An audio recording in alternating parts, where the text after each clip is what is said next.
The death of Freddie Gray at the hands of Baltimore City police officers and the unrest that ensued shed light on the economic, educational conditions in Baltimore. Author and professor plus motivational speaker D. Watkins chronicled his journey from the street corners of Baltimore to the world of academia in his new book, The Cook-Up, a crack memoir.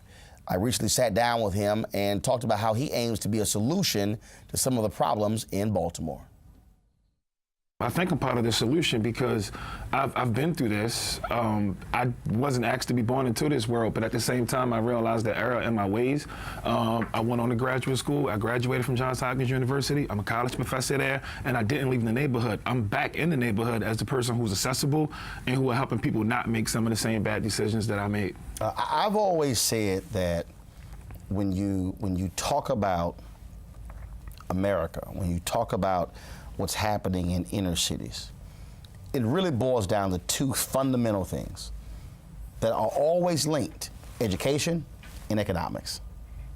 And if you don't have education, you will not have economics later in life, and all of a sudden that cycle begins to repeat itself over and over and over again, and it sets up a situation that you see in Baltimore, that you see in other cities, where you have lack of opportunities, lack of ability to earn a decent living, and all of a sudden folks say, look, I have to do whatever I can do to survive.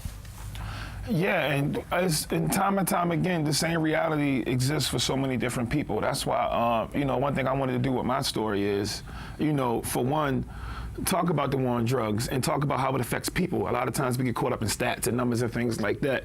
Two, I wanted to bring that humanity that exists within our neighborhoods, because the mainstream media misses out, which makes it so easy for other people to just write us off.